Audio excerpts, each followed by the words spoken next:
1 2 3। नमस्कार मेरे प्यारे दोस्तों, मैं एक बार फिर 10 का दम जीएस बाई आकाश सर।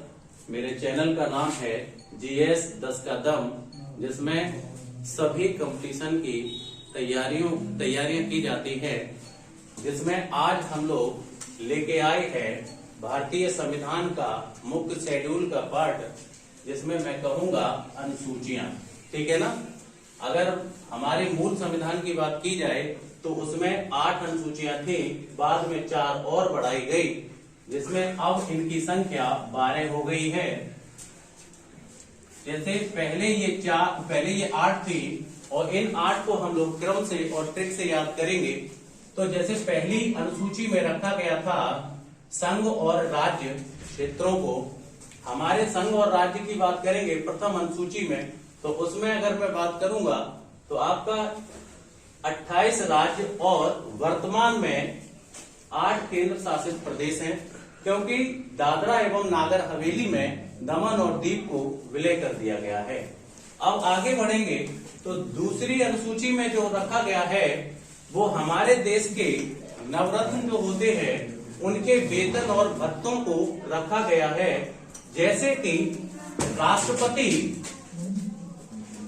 उपराष्ट्रपति, प्रधानमंत्री, मुख्य न्यायाधीश, मुख्य चुनाव आयुक्त इत्यादि को रखा गया है। तीसरी अनुसूची में अगर मैं चर्चा करूं तो यहां पर जिनका ये वेतन था उन्हीं के ये पदों की शपथ एवं प्रतिज्ञान के बारे में बताया गया है कि पद की शपथ लेना। राष्ट्रपति अपनी पद की शपथ मुख्य सुप्रीम कोर्ट का मुख्य जज से लेते हैं, यानी चीफ जस्टिस से लेते हैं, मुख्य न्यायाधीश से लेते हैं, उपराष्ट्रपति राष्ट्रपति से लेते हैं। तो इनके व्यवस्था की गई है, प्रधानमंत्री राष्ट्रपति जी से लेते हैं, इनके शपथ का प्रतिज्ञान रखा गया है तीसरी अनुसूची में। चौथी अनुसूची की अगर मैं बात करूंगा तो चौथी अनुसूची में राज्यसभा के सदस्यों की सीटों के बंटवारे के बारे में बात कही गई है। जैसे कि यूपी की अगर मैं बात करूं तो उत्तर प्रदेश में राज्यसभा की सीटों की संख्या 31 है। ऐसे ही हमारे 28 राज्य हैं और 8 केंद्र शासित प्रदेश हैं। कुछ केंद्र शासित प्रदेशों में नहीं है राज्यसभा की सीटों की संख्या। अगर मैं आगे बढ़ूं तो 5वीं अनुसूची में अनुसूचित जनजाति यानी और अनुसूचित जाति एवं अन्य दुर्बल वर्गों के हितों की अभिवृद्धि के बारे में बताया गया है। 5 देखो यहां पर 5 का शेप कैसा लग रहा है, एस जैसा, तो इसका कैसा हो जाएगा, एससी, और इसका हो जाएगा एसटी। यस। इसके बाद में हम लोग बात करते हैं छठी अनुसूची की। तो छठवीं अनुसूची में आपका हो जाएगा भारत के 4 पूर्वी राज्यों की अभिवृद्धि। वो अभिवृद्धि कैसे होगी, उन 4 राज्यों का बढ़ावा दिया गया है। तो इसमें बताया गया है, ये भारत का मैप है, इसके जो 7 सिस्टर्स हैं, 7 सिस्टर्स में 4 राज्य दिए गए हैं और वो 4 प्रमुख हैं। जैसे मैंने ये लिखा है असम, त्रिपुरा, मिजोरम और मेघालय। इनकी अभिवृद्धि के बारे में बताया गया है। यहाँ पर अब हम बात करते हैं 7वीं अनुसूची की। तो 7वीं अनुसूची में मतलब सूचियों की शक्तियों का बारे में बताया गया है।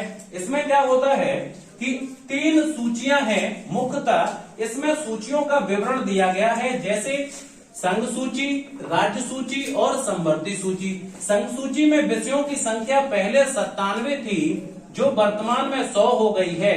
राज्य सूची में विषयों की संख्या पहले 66 थी, अब 61 हो गई है, वर्तमान में 61 है, और यहाँ पर वर्तमान में 100 है। और यहाँ की अगर समवर्ती सूची की मैं चर्चा करूंगा तो यहाँ पर पहले संख्या 47 थी, अब वर्तमान में इसकी संख्या बढ़कर 52 हो गई है। कितनी हो गई है, 52 हो गई है। अब 8वीं अनुसूची की अगर मैं बात करूंगा तो भाषाओं का ज्ञान होना चाहिए, यानी कि भाषा के बारे में बताया गया है। भारत हमारा बहुभाषी है, क्योंकि कुछ लोग कहते हैं कि यहाँ पर कोस कोस पर बदले पानी और 4 कोस पर बानी। तो उसकी ऐसे ही हम लोग आगे चर्चा करेंगे। तो यहाँ पर अगर मैं भाषा की बात करूंगा तो भाषा में क्या होता है, पहले 14 भाषाओं को मान्यता थी हमारे मूल संविधान में, क्योंकि मूल संविधान हमारा कब है, हमारा संविधान 26 जनवरी 1950 की बात करूंगा, उस समय को जब लागू हुआ तभी का मूल संविधान माना जाता है। उससे पहले संविधान 26 नवंबर 1949 को अंतरिम रूप से लागू किया गया था, जिसमें कि कुछ अनुच्छेद, कुछ अनुसूचियां और कुछ भागों को रिलीव किया गया था, यानी कि भारत के लिए मान्यता दी गई थी। लेकिन उसके 2 महीने बाद में क्या हुआ था, हम लोगों का संविधान पूर्णतः लागू हो गया था। अब जैसे 14 भाषाएं थी उस समय, फिर इसके बाद में जुड़ी एक सिंधी जुड़ी। कौन सी जुड़ी, सिंधी भाषा जुड़ी, ठीक है। सिंधी के बाद में जुड़ी है आपकी कोंकणी, कोंकणी के बाद में जुड़ी है आपकी, कोंकणी के बाद में मणिपुरी, मणिपुरी के बाद में आपकी जुड़ी है, मणिपुरी के बाद में जुड़ी है नेपाली, नेपाली के बाद में 4 भाषाएं और जोड़ी गई। देखो ये पहले जोड़ी गई, ये बाद में जोड़ी गई, तीसरे में जोड़ी गई 4 भाषाएं, महेंद्र सिंह धोनी का बल्ला, अर्थात मैं कह सकता हूं मैथिली, संथाली, डोगरी और बोडो। ये बाद में जोड़कर 4 और 3 और 1, ये टोटल 4 और 4 8 और 14 22 भाषाएं हो गई जो आज है वर्तमान में। इसके बाद में 9वीं अनुसूची कब जुड़ी, 9वीं अनुसूची जुड़ी है प्रथम संविधान संशोधन के तहत। प्रथम संविधान संशोधन 1951 में ही हो गया। अब इसी से ही हमें पता चलता है कि हमारा संविधान कितना फ्लेक्सिबल है, जिससे कि हाल के हाल संविधान संशोधन हो जाते हैं। अगर सही बिल हो तो संविधान संशोधन अनिवार्य हो जाता है। तो यहाँ पर हम लोगों को पता चल गया कि प्रथम संविधान संशोधन, क्योंकि 1950 में हमारा संविधान लागू हुआ और पहली साल में यहाँ पर संशोधन हो गया, जिसमें कुछ विषय रखा गया था। 9वीं अनुसूची में एक विषय रखा गया था जिसकी बात करेंगे, संपत्ति के संबंध में कुछ विशेष कानून आए थे, जैसे भूमि संबंधी अधिकार अधिनियम आ गया। और इसमें एक और विषय था जिसका नाम था न्यायिक पुनरावलोकन। क्या आया था, न्यायिक पुनरावलोकन आया था। इसके बाद की अगर मैं बात करूं, फिर आए आपकी 10वीं अनुसूची। 10वीं अनुसूची की अगर मैं चर्चा करता हूं तो यहाँ पर 52वां संविधान संशोधन, 52वां संविधान संशोधन जो कि 1985 में किया गया था। इसमें क्या हुआ, दल बदल संबंधी अधिनियम को रखा गया था। जो नेता इधर पार्टी से उधर चले जाते हैं तो किसी को कोई भी क्रिटिसाइज न कर सके, तो ये कानून में प्रावधान किया गया कि हम दल बदल कर सकते हैं। तो ये कानून जो हुआ था 52वां संविधान संशोधन 1985 में रखा गया और ये 10वीं अनुसूची में वर्णित है। इसके बाद में आया, देखो इधर एक सबसे बड़ी बात क्या होती है, नो फॉर ना और नो फॉर न्यायिक पुनरावलोकन, और इसमें होता है दा फॉर 10 और दा फॉर दल बदल। इसकी बात करेंगे 11वां संविधान संशोधन जो हुआ वो 73वां संविधान संशोधन के तहत, 11वीं जो अनुसूची वर्णित की गई वो 73वां संविधान संशोधन के तहत रखा गया 1992-93 में, जिसमें विषय थे ग्राम पंचायतों का सृजन किया गया एवं पंचायती राज्यों का सृजन किया गया। इसमें देखो 11 अनुसूची है और 11 मतलब गा फॉर 11, गा फॉर 11, गा फॉर ग्राम पंचायत, गा फॉर 11।